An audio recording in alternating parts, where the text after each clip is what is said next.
Hi there.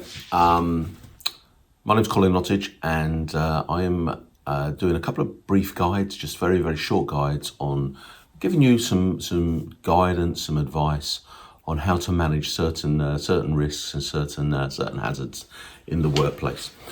Today, we're going to be talking about fire safety, and I've just got a series of steps, some very simple steps for you to consider to put into place when you're looking to manage fire safety in the workplace. Now, please, take these as simple guides. And what I'd always say with any of this is seek professional advice. When you're looking to properly manage and properly sort out these risks. But the first thing I think you need to do is, if you've got a premises, if you've got a building, it's to undertake a fire risk assessment. So you need somebody that's competent to do that, and I think with the issues and the problems that have happened over recent years, some of the significant fires that have happened in the workplace, and you definitely want to get somebody who is competent to undertake the fire risk assessment. And there are some associations that you can check out and get support and get advice from people that have obtained certain qualifications in completing fire risk assessment.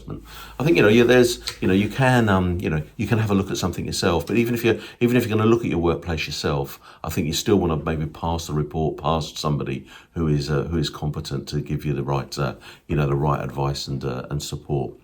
Once you've had the fire risk assessment completed, then really what you've got to do is you've got to look at the findings. So you've got to see, well, what is it that was identified? What significant issues are there in the workplace, and they're going to be based around identifying where your sources of ignition are, where the fuels are, how oxygen is getting. That are three things that you need for fires to work, and and it's trying to put some barriers, I suppose, between those. So you're going to get feedback about these different elements in your report, and you can start to put things right. Some of the real basic things, sources of ignition is usually electricity. So you're going to be challenged. They're going to ask, have you had electrical inspections completed on the fixed wiring, on the portable appliances, that kind of stuff. It's going to be looking at how does other heat sources interact with the fuel. So if you've got if you've got a lot of wood, or you've got a lot of foam, having the right process in place to make sure people aren't using naked flames, other sources of ignition like that. Like I say, this is a brief guide. You want to be getting a professional to come and have a look at it. What you need to do is you need to provide your employees with clear guidance. So you need to be telling them about where the risks are, and making sure that they understand that the hazards that are in the workplace, and and get them to start helping you protect the workplace by working with that particular hazard in the right way.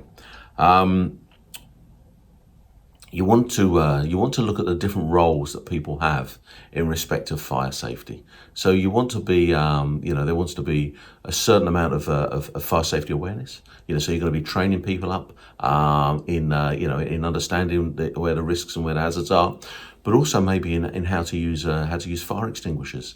There's so many places I go into where people have never ever set a fire extinguisher off, and there's a couple of things. They've got a kick to them, they're noisy, and also if you hold certain fire extinguishers in a certain way, they can actually be a hazard, because the cowling on the extinguisher gets extremely cold as it discharges. So people being aware of these hazards is really important. You also want to look at maybe having some fire safety warden in your workplace. So these people have got some responsibility to make sure that that throughout a normal working day, things like fire routes are kept clear. Things like the fire systems, you may have alarm systems in place, you may have smoke detectors, things like that.